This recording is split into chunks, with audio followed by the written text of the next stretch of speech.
untuk video keempat ini, selanjutnya kita akan melakukan hipotesis yang keempat, yaitu mahasiswa melakukan uji beda post-test kelas kontrol dan post-test kelas eksperimen, dan uji efektivitas dengan endgain.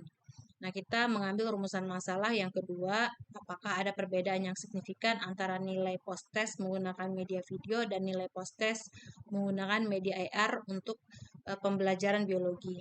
Nah, ini kita ke SPSS-nya. Sebelum melakukan uji beda antara post-test di kelas kontrol dan post-test di kelas eksperimen, atau menggunakan media video dan menggunakan media AR, sebaiknya kita melakukan uji normalitas untuk menentukan apakah kita melakukannya dengan uji parametrik atau menggunakan uji non-parametrik. Nah, langkah pertama kita pilih analyze, kemudian kita pilih deskriptif, kemudian kita pilih explore, deskriptif, kita pilih explore, kemudian kita masukkan post-test eksperimen. Post-test eksperimen ini kita masukkan ke dependent list ya.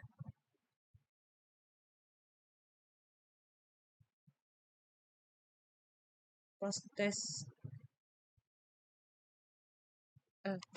control kita masukkan, kemudian post-test eksperimen juga kita masukkan, kemudian kita pilih plot, kemudian pada normality-nya ini kita centang, kita continue, kemudian kita pilih OK.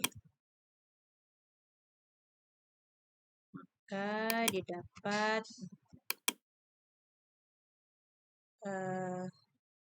signifikansi dari post-test control dan eksperimen ini menggunakan Shapiro-Wilk karena sampelnya ini kurang dari 30. Seperti kata Dahlan di tahun 2010 menggunakan Shapiro-Wilk, dapatlah signifikansinya di sini 0,018. Nah, ini sama ya antara kelas kontrol dan kelas eksperimennya. Sama-sama 0,018. Nah, maka signifikansinya ini lebih kecil daripada 0,05 sehingga datanya tidak normal. Di dalam uji beda kalau datanya itu tidak normal, kita menggunakan uji non parametrik ya, dan kita menggunakan uji Human-Whitney jika datanya normal. Kita menggunakan uji parametrik, menggunakan uji independen pada maka pada uji ini kita melakukan dengan uji Human-Whitney. Nah, ini kita kembali ke SPSS dulu. Sebelum melakukan uji Human-Whitney, kita kategorikan dulu ya. Kita klik variabel view-nya ini, kita klik, kemudian kita ketik di sini hasil. Kita ketik hasil. Kemudian di bawahnya kita ketik ke kelas. Di bawahnya kita ketik kelas ya. Kemudian desimalnya ini kita nolkan. Nah, kalau desimalnya sudah dinolkan, pada bagian value-nya di sini kita klik value-nya 1 itu untuk untuk post-test kontrolnya ya, untuk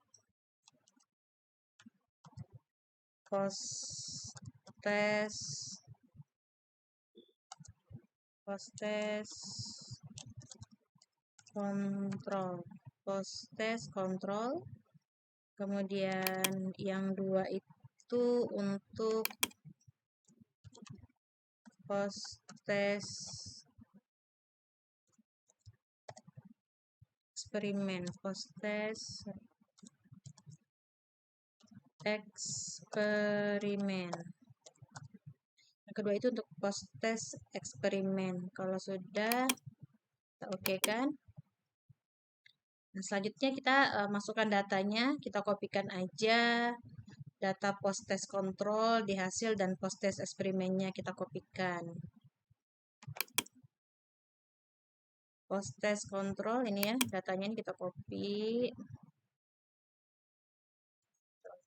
Kita kopikan di hasil. Kemudian pada post-test eksperimennya juga kita copy.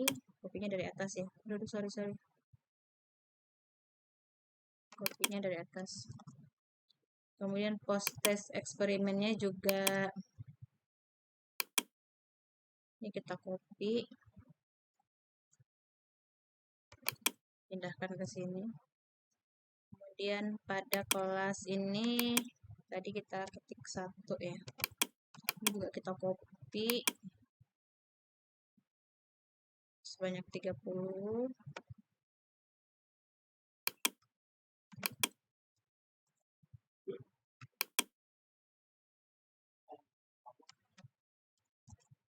Kemudian kita lanjutkan dengan ketik 2. Copy juga sampai ke 60. Oke, sampai ke 60. Selanjutnya kita akan melakukan uji human Whitney. Nah, caranya kita pilih analyze, kemudian kita pilih non-parametric, kemudian kita pilih yang legacy,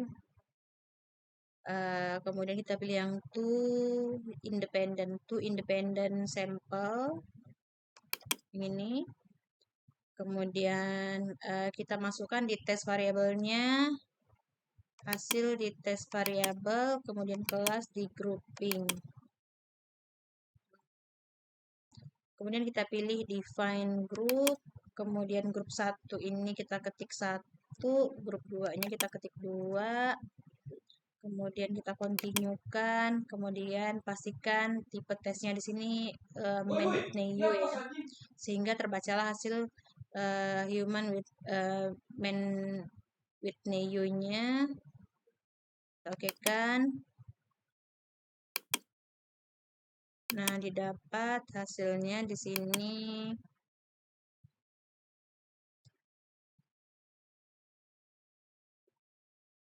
Signifikansinya 0,331 ini ya. Nah, 0,331 ini kan lebih besar daripada 0,05. Maka menurut aturan signifikansi, jika datanya atau signifikansinya lebih besar daripada 0,05, maka hipotesisnya ditolak. Sehingga rumusan masalah yang keempat, apakah ada perbedaan yang signifikan dari nilai post-test media video dan media AR untuk pembelajaran biologi? Nah, jawabannya tidak ada perbedaan yang signifikan antara nilai post-test media video dan media AR untuk pembelajaran biologi. Nah, selanjutnya, apakah perlu uji N-gain? Jawabannya tidak perlu karena tidak ada perbedaan. Kalau ada perbedaan, baru kita melakukan uji N-gain. Setelah tadi kita melakukan uji ini untuk data yang tidak terdistribusi normal, nah sekarang kita berasumsi bahwa data tersebut berdistribusi normal. Maka kita melakukan uji independent testnya. Ini hanya asumsi saja ya. Caranya kita kembali ke SPSS-nya, kemudian kita pilih analyze, kemudian kita pilih yang compare mean, kemudian pilih yang compare mean, kemudian pilih yang independent sample t-test, kemudian kita masukkan hasil ke variabel, kelas ke grouping. Kemudian kita pilih define group. 1 kita kasih angka 1, yang 2 kita kasih angka 2, kemudian kita pilih continue, kemudian option, kalau oke, continue, kalau sudah kita klik OK. Nah, kita lihat signifikansinya dulu ya. Nah, di sini kita dapatkan nilai signifikansinya itu 0,975. Itu lebih besar daripada 0,05. Maka dapat dikatakan bahwa tidak ada perbedaan yang signifikan karena signifikansinya lebih besar daripada 0,05. Dengan kata lain, hipotesisnya ditolak. Nah, sekarang kita berasumsi bahwa ada bedanya untuk menentukan N-gain-nya. Caranya kita kembali ke SPSS-nya dulu. Untuk menentukan N-gain seperti biasa, ini rumusnya ya. N-gain sama dengan skor post-test dikurang skor pre-test dibagi skor ideal dikurang skor pre-test. Nah, caranya kita pilih transform, kemudian compute variabel, kemudian kita buat variabelnya di sini X kurang kontrol. Oke, kemudian post-test eksperimen, sini kita masukkan dikurang post-test kontrol,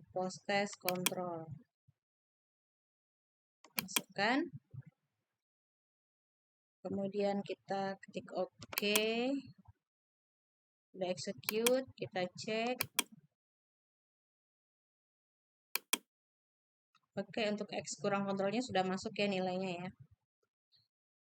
Nah, selanjutnya kita kembali ke transform, kemudian compute variable, kemudian kita ketik ideal kurang kontrol. Nah, di sini kita ganti aja X-nya jadi ideal.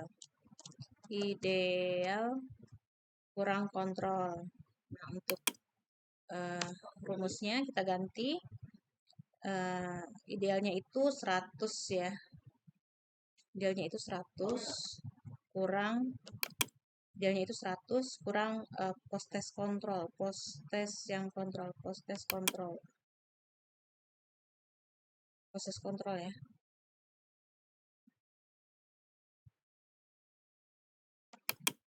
Oke, kita okekan. Execute. Sekarang kita cek ideal kurang kontrolnya juga sudah masuk. Nah, kemudian selanjutnya kita akan buat endgain-nya. Caranya sama kayak tadi, transform, compute. Kemudian di sini kita ganti jadi endgain. Oke, kita ganti jadi endgain.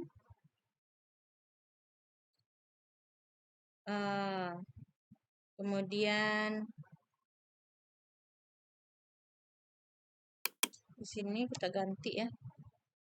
Endgain, variabelnya endgain kita masukkan mana endgainnya. Endgain.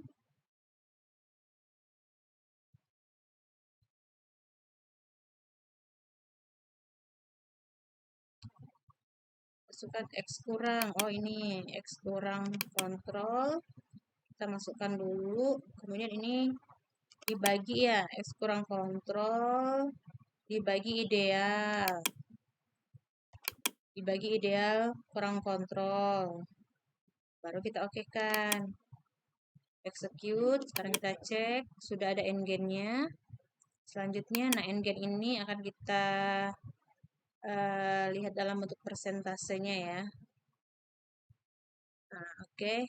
Caranya kita pilih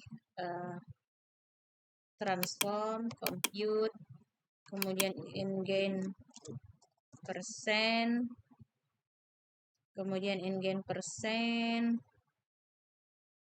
Ini kita hapus dulu. Endgainnya kita masukin, endgain dikali ya, dikali 100. Endgain dikali 100. Oke. Sudah execute. Oke, endgain persennya sudah masuk. Sekarang kita akan melakukan statistik deskriptifnya ya. Kita pilih analyze, deskriptif statistik, deskriptif. Kemudian kita masukkan endgain sama endgain persennya. Ini yang kita masukkan ya. Oke. Oke, kalau sudah kita okekan. Nah, didapat main-nya di sini sebesar 0,12. Nah, 0,12 itu lebih kecil daripada 0,3. Ya, lebih kecil daripada 0,3, maka kategorinya rendah atau klasifikasinya rendah. Sedangkan untuk persen endgain persennya ini didapat 12,25 sekian-sekian. Nah, 12,25 sekian-sekian juga itu lebih kecil dari 40, maka dianggap tidak efektif. Nah, seperti itulah cara menggunakan SPSS untuk menghitung atau untuk mencari uji beda post-test kelas kontrol dan post-test kelas eksperimen. Sekian dari saya, terima kasih. Assalamualaikum warahmatullahi wabarakatuh.